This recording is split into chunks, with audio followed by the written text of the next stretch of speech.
This video is intended to show you a few ways that you can document the photos and videos that you are taking throughout your research project. So one thing that you could do, you have your online research space that you set up in Google Drive. So one thing that you could do is just drag and drop your photos and videos right into that drive. The only thing that does not do for you is make it very easy to sort of categorize and document and tag what the photos are actually telling you. So in order to do that, I might suggest uploading your photos into a Flickr account. If you decide that this is the way to go, I will include a tutorial on the Haiku page to show you how to set up your own account, and I encourage you to explore all the things that your account can do, but I'll just show you a couple of things that it can do to see if maybe this is something that you're interested in.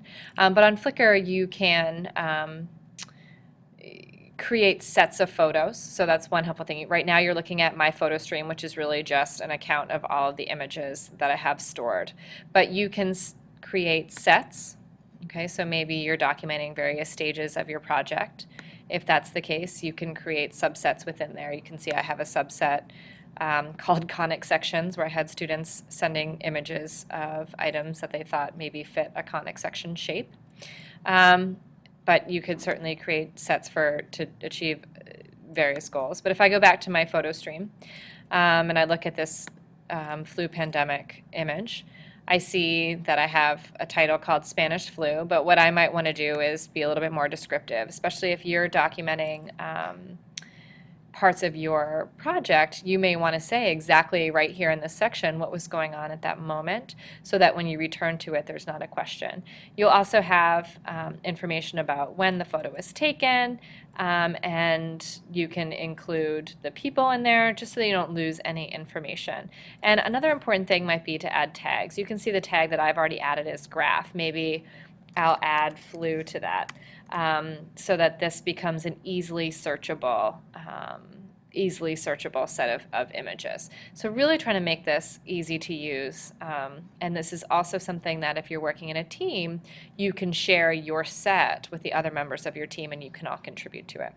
Another thing that you can do is you can become a part of another community. So one of the communities that I belong to is called Bad Maths. Basically, it's just a bunch of pictures of really poor math. So I don't know, here's one.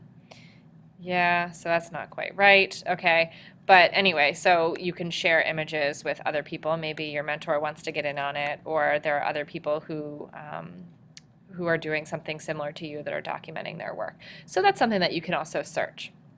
All right, so that's one way that you can document your photos.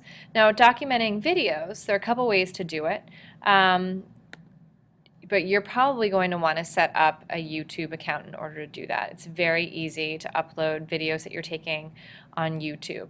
So set up a YouTube account, upload them, and you can see when I go to my YouTube account, when you do that, you may already have one, but I think given this is an academic project, I think you should set up a YouTube account specific to your Bullis account.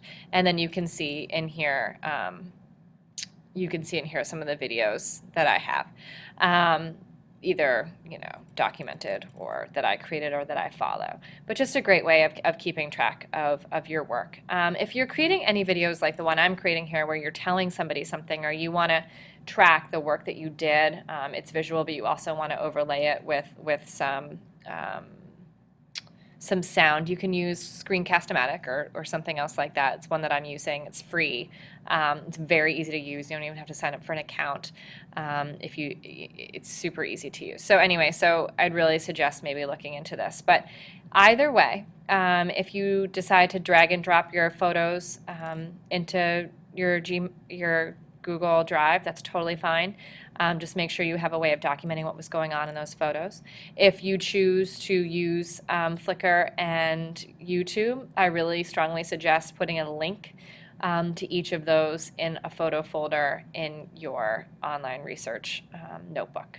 All right, that's it. Thanks a lot.